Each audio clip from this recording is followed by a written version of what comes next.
Gregory Scarpa Sr., conocido en los bajos fondos como La Parca, es una figura que encarna el lado más oscuro de la mafia neoyorquina. Este apodo evoca la muerte y el terror que sembró como uno de los principales matones de la familia Colombo, a quien se le atribuyen numerosos asesinatos y actos de brutal violencia. Físicamente, era un hombre imponente, con una presencia que intimidaba a quienes lo rodeaban. Su complexión robusta y su mirada penetrante contribuían a un aura de peligro inminente. A medida que envejecía, su figura se transformó en la de un esqueleto andante, lo que solo aumentó el morbo que generaba su persona. También fue un maestro del engaño, jugando un doble papel como informante del FBI mientras mantenía su estatus en el crimen organizado. Esta es la historia de La Parca, el implacable Gregory Scarpa.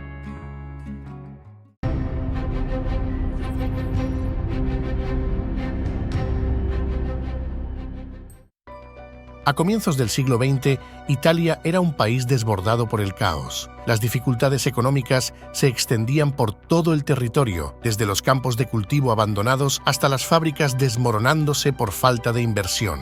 La industrialización era apenas un sueño lejano, y mientras Europa avanzaba, Italia parecía atrapada en el pasado, en la pobreza y la desesperanza. Los campesinos, necesitados y olvidados, empezaban a buscar alternativas. Muchos decidieron que la solución no estaba en su patria, sino del otro lado del océano. Entre esos que huían de la miseria estaban Salvatore y Mary Scarpa, quienes abandonaron el pequeño pueblo de Lorenzaga y Mota di Livenza, en el norte de Italia. Empujados por las promesas de una vida mejor, llegaron a Brooklyn, Nueva York. Allí, lejos de su tierra, tuvieron como hijo a Gregory Scarpa Sr. el 8 de mayo de 1928. Pero Brooklyn no era más que una extensión de las dificultades que dejaron atrás en Italia. Bensonhurst, el barrio donde crecieron, estaba lleno de obreros que intentaban ganarse la vida bajo la problemática que representaba la Gran Depresión. Para Gregory, la infancia no fue fácil. El carbón que entregaba junto a su padre en los interminables rincones de Nueva York era su iniciación en un mundo donde sobrevivir era lo único que importaba. No hubo tiempo para la inocencia típica de la niñez. El dinero siempre faltaba y el miedo a no tener el pan 3 veces al día sobre la mesa acechaba a cada paso. Era solo cuestión de tiempo antes de que las lecciones que aprendió en las calles lo llevaran a un destino que, aunque brutal, era inevitable. Alrededor de los 17 años ya estaba inmerso en actividades ilegales. La vida delictiva se le presentaba como una salida ante tanta necesidad. Su hermano mayor, Salvatore, fue probablemente el puente que lo conectó con la familia Profasi, posteriormente rebautizada Colombo, una de las 5 grandes organizaciones criminales de Nueva York. La mafia no solo era una red de crímenes, sino una estructura social que ocasionalmente ofrecía más seguridad que la ley misma. Para Gregory, esta vida le brindaría el tipo de estabilidad que el trabajo honrado nunca pudo darle. En 1949, nuestro protagonista se casó con Connie Forrest, con quien tuvo 4 hijos. Uno de ellos, Gregory Scarpa Jr., nacido 2 años después del matrimonio, seguiría los pasos de su padre dentro de la familia Colombo, alcanzando el rango de capo. Alrededor de 1961, Scarpa se convirtió en caporegime de la familia Colombo. Ya era considerado un hombre hecho y derecho para aquellos mandados, pero su influencia iba mucho más allá. A través de la violencia y el miedo, controlaba los destinos de aquellos que, como él, habían nacido en la pobreza y buscaban un lugar en un mundo que los había abandonado. Tan solo un año después, fue arrestado por un robo a mano armada, un delito que habría sellado el destino de cualquiera. Sin embargo, él tenía un as bajo la manga. Para evitar la prisión, acordó ofrecer información valiosa sobre el funcionamiento del crimen organizado para el FBI, iniciando así una extraña relación de casi 30 años con la agencia federal. En la práctica, era como un matrimonio de conveniencia. Por otra parte, el verano del 64 ardía con el calor sofocante de Mississippi, un calor que parecía fundirse con el odio que impregnaba cada rincón de los condados del sur. Era el año del Freedom Summer, una campaña para registrar votantes afroamericanos. Michael Schwerner, un judío neoyorquino, y James Chaney, un afroamericano local, estaban en el corazón de aquella lucha. Luchaban no solo por el derecho al voto, sino por la dignidad y el trato igualitario que se les había negado durante generaciones. A ellos se les unió Andrew Goodman, otro joven activista de Nueva York, lleno de ideales y dispuesto a enfrentarse a las garras del racismo en el profundo sur. El 21 de junio de ese mismo año, los tres hombres viajaron para investigar la quema de la iglesia metodista de Mount Zion, un acto perpetrado por el Ku Klux Klan. Sabían que se adentraban en territorio hostil, pero el deber los impulsaba. A las 3 de la tarde, mientras volvían a Meridian, fueron detenidos por Cecil Price, un ayudante del sheriff del condado de Neshoba, un hombre conocido por su afiliación con el Klan. Bajo el pretexto de exceso de velocidad, los arrestó y los mantuvo detenidos durante horas, sin darles derecho siquiera a una llamada. A las 10:30 de la noche, Price los liberó, o al menos eso aparentaba. El plan ya estaba en marcha. Apenas fueron liberados, Price alertó a Edgar Ray Killen, uno de los líderes del Klan, quien reunió a un grupo de hombres para seguirlos. Los tres activistas no sabían que ya estaban condenados. Fueron perseguidos y obligados a detenerse nuevamente en la carretera 19. No hubo palabras ni explicaciones. Fueron forzados a subir a vehículos conducidos a un área remota conocida como Rock Cut Road. Allí, en la penumbra de la noche, comenzó la masacre. James Chaney fue el primero. Lo golpearon sin piedad antes de dispararle. Schwerner y Goodman lo siguieron, asesinados a sangre fría. 3 vidas apagadas en cuestión de minutos. Sus cuerpos, todavía tibios, aporreados y destrozados, fueron enterrados en un dique. Las semanas pasaron y las noticias de su desaparición comenzaron a resonar en todo el país. El FBI fue llamado a intervenir, pero encontrar los cuerpos resultaba una tarea imposible. Los sospechosos guardaban silencio, protegidos por el miedo y la lealtad retorcida del Klan.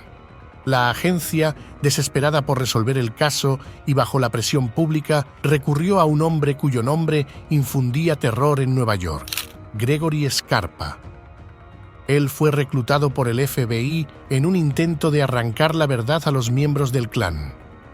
Lo volaron en secreto a Mississippi, armándolo con una pistola y el tipo de libertad que solo un gángster puede manejar. No estaba allí para jugar con las reglas. Lawrence Baird, un vendedor de televisores y miembro secreto del Klan, se convirtió en su objetivo. Gregory, con una sonrisa torcida y la falta de escrúpulos que había perfeccionado en las calles de Brooklyn, lo sacó de su tienda con la excusa de ayudarlo a cargar un televisor. El siguiente capítulo se escribió en la oscuridad de una base militar llamada Camp Shelby. Allí, lejos de las miradas curiosas, Scarpa golpeó a Baird hasta que su resistencia se desmoronó.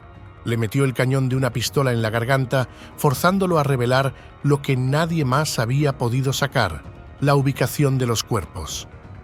En ese momento, la justicia había sido comprada con sangre y miedo.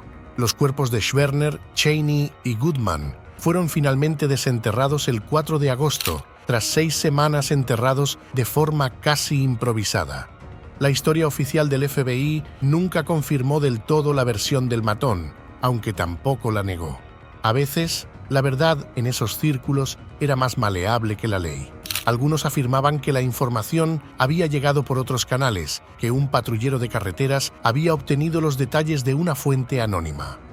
Pero su nombre quedó grabado en esa historia, una en la que la justicia se entrelazaba con el crimen, y donde la línea entre lo legal y lo ilegal era más delgada e insignificante que la colilla de un cigarrillo.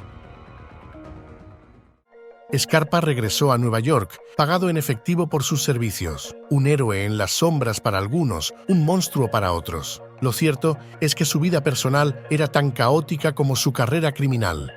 En 1973, su matrimonio con Connie se desmoronó, pero mantuvo una relación de más de 30 años con su amante Linda Shiro, con quien tuvo otros 2 hijos, un varón y una hembra.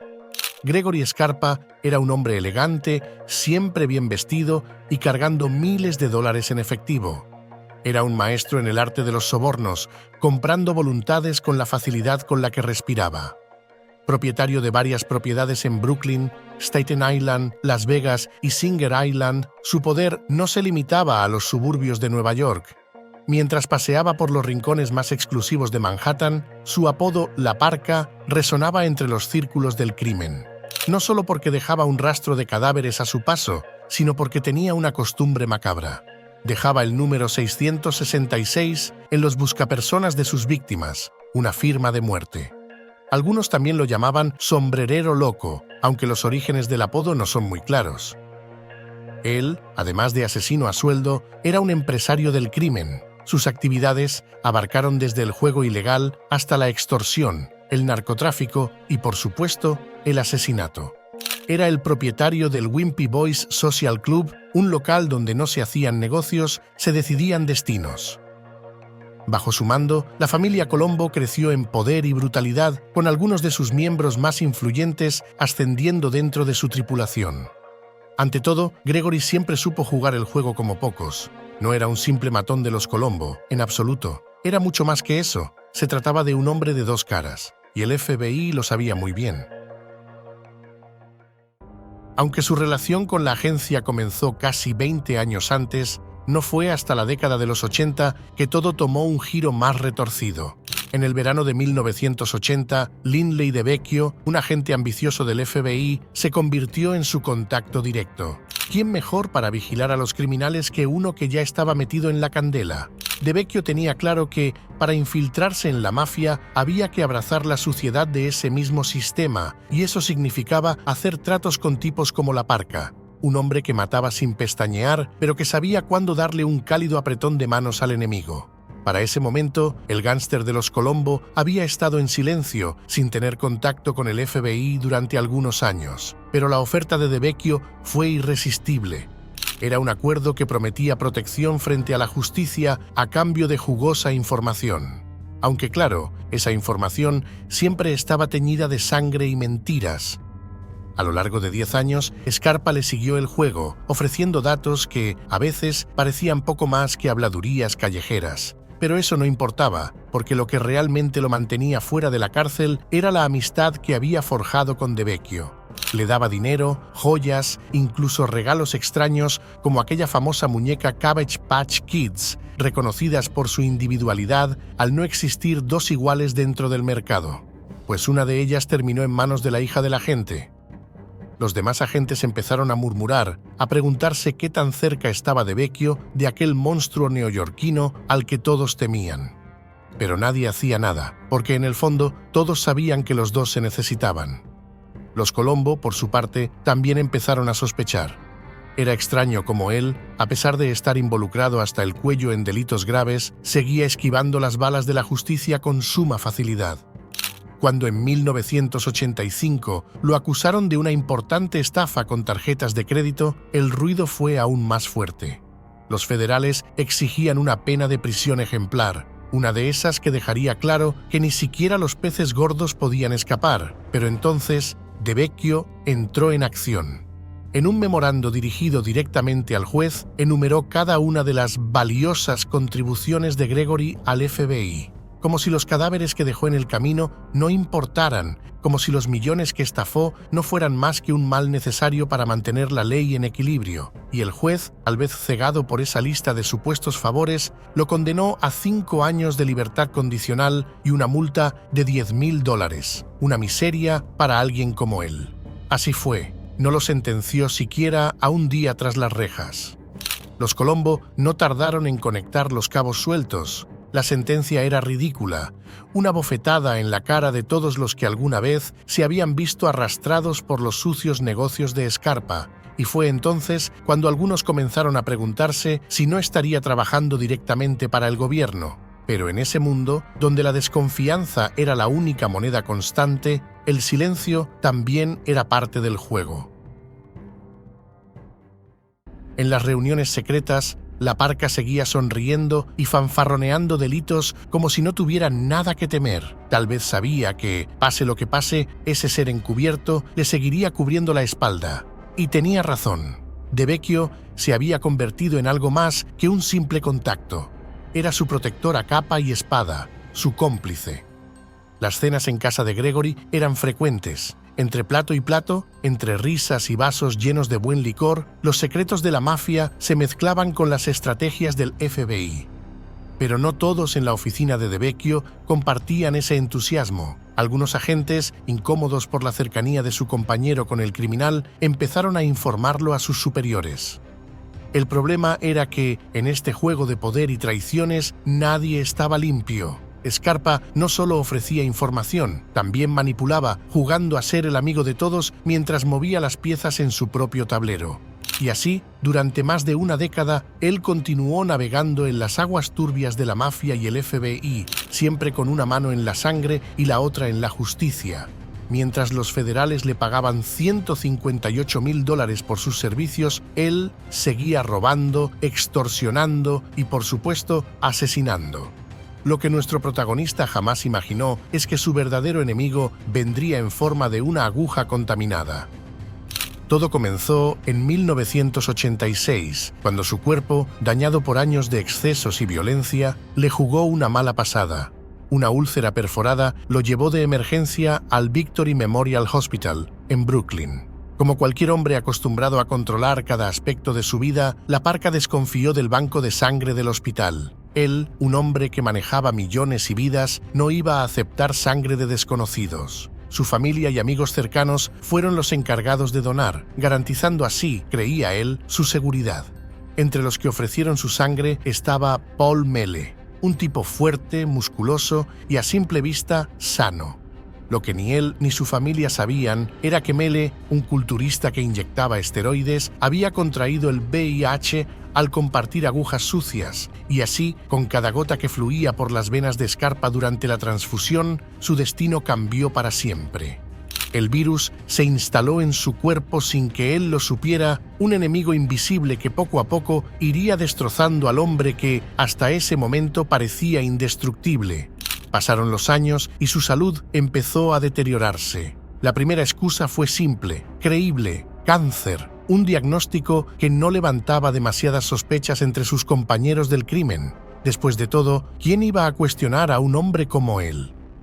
Pero los síntomas reflejaban algo más. No era solo el cáncer lo que lo consumía. Las múltiples cirugías, incluida la extirpación de su estómago en el hospital Mount Sinai de Manhattan, hicieron que las mentiras fueran más difíciles de mantener.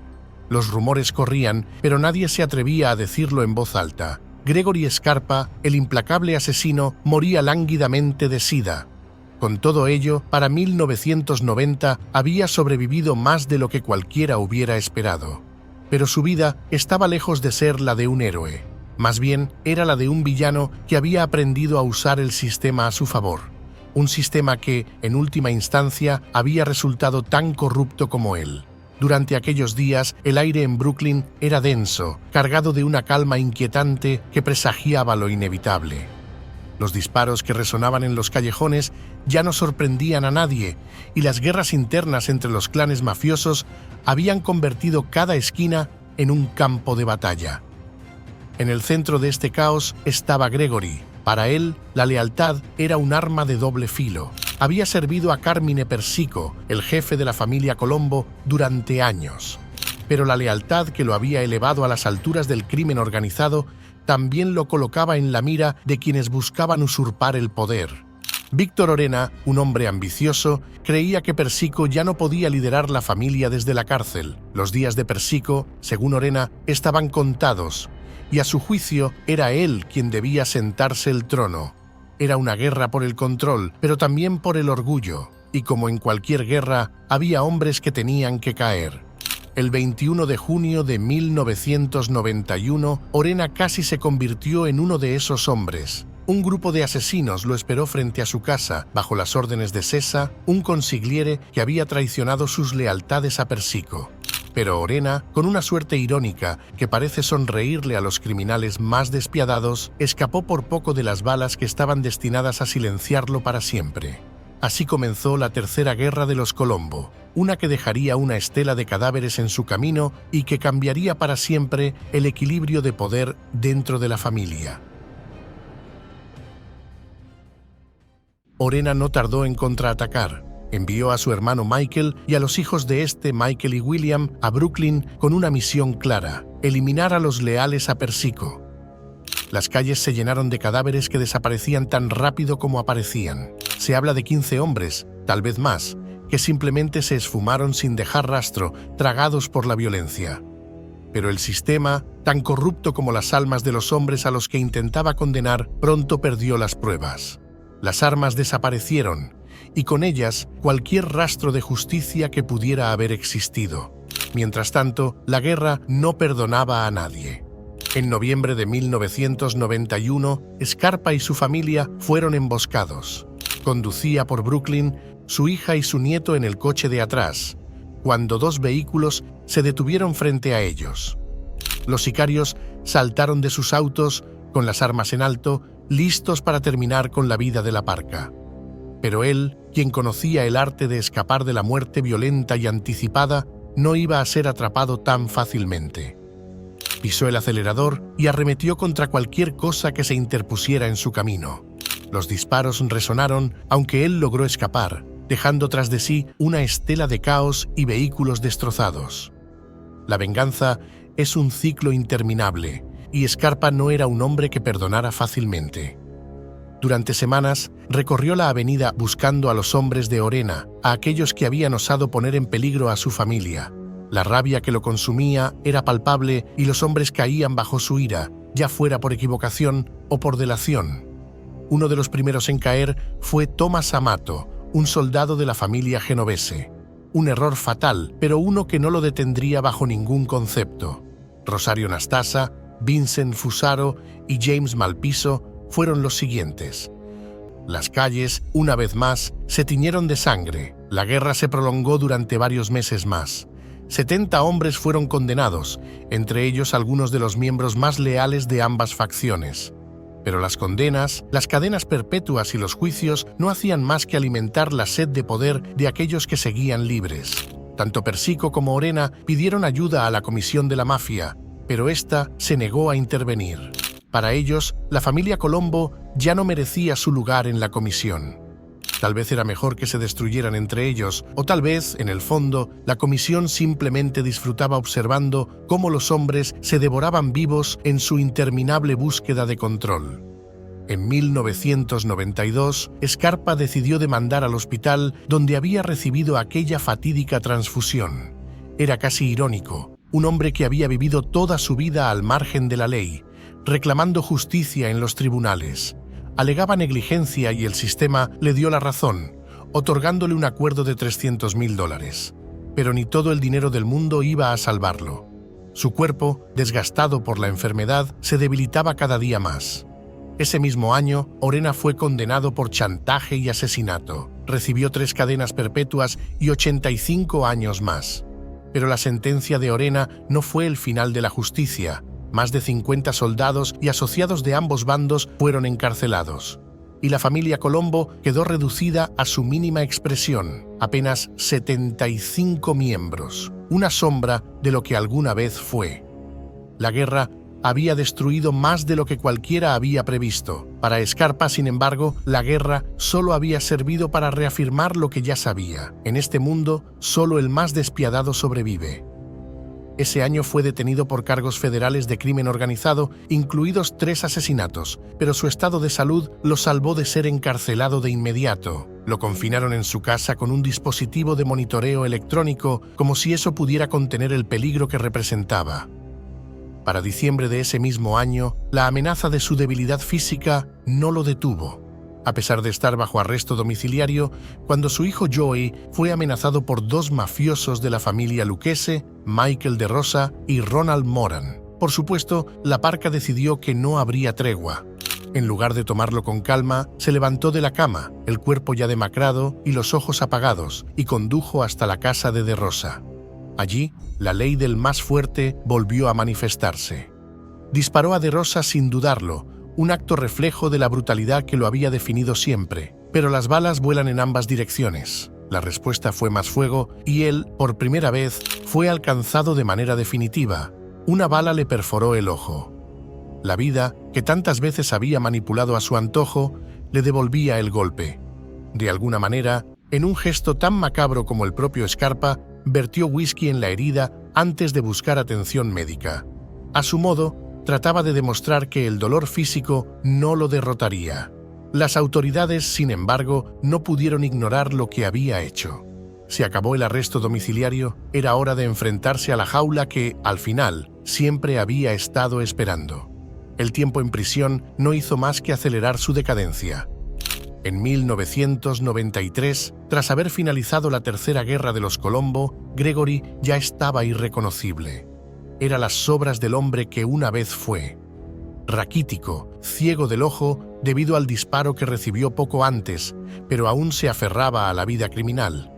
Desde su propia casa, mientras su salud se desmoronaba, seguía manejando sus negocios, imponiendo su voluntad. La enfermedad no fue suficiente para frenar su ambición, ni el sufrimiento que le rodeaba era excusa para detener sus actos de violencia. En su mente, el poder y el control estaban por encima de cualquier debilidad física. El 6 de mayo de ese año no le quedó más opción que admitir su culpabilidad en 3 asesinatos y una conspiración para cometer más. Había admitido sin pestañear, como quien habla del clima. Los crímenes que lo habían llevado allí eran solo una pequeña fracción de las infamias que había dejado a su paso, pero fueron suficientes para que lo condenaran. Cuando llegó diciembre, la justicia parecía haberlo atrapado por completo. El 15 de diciembre de 1993 fue sentenciado a cadena perpetua en una prisión federal, pero su cuerpo estaba demasiado débil para cumplir con ese destino. Apenas podía mantenerse en pie y los médicos sabían que no viviría lo suficiente como para cumplir una sentencia tan larga. Por ello, la condena se redujo a 10 años. 10 años que, para todos los involucrados, eran solo un número vacío. La muerte lo esperaba a la vuelta de la esquina, sabiendo que su llegada era inminente. El 4 de junio de 1994, en una instalación médica federal en Rochester, Minnesota, Gregory Scarpa finalmente sucumbió. La muerte lo alcanzó, pero no fue a manos de un rival ni por una bala perdida. Fue el SIDA, una enfermedad silenciosa y despiadada, la que lo venció. Así, aquel hombre que vivió su vida imponiendo terror y control, murió debilitado sin poder controlar ni siquiera su propio cuerpo. La verdad, nunca fue leal a nadie, salvo a sí mismo. El teatro de su traición con el FBI no salió a la luz hasta 1995, cuando Carmine Sessa, un viejo consejero de la familia Colombo, decidió hablar. Entonces, el oscuro entramado de corrupción se deshizo frente a los ojos de los fiscales. A través de Gregory, De Vecchio había permitido que hombres de la facción Orena murieran a manos del propio Scarpa. No había pruebas que pudieran sobrevivir a la podredumbre de esa alianza secreta. Para cuando llegó el 2006, De Vecchio fue acusado de complicidad en 4 asesinatos, pero al final el circo judicial se cerró. Todos los cargos fueron desestimados. Se atrevió a engañar al FBI, manipuló ambos lados sin inmutarse y desató una era de violencia sin control. James Whitey Bulger. El video con su historia lo tienes justo ahora en pantalla.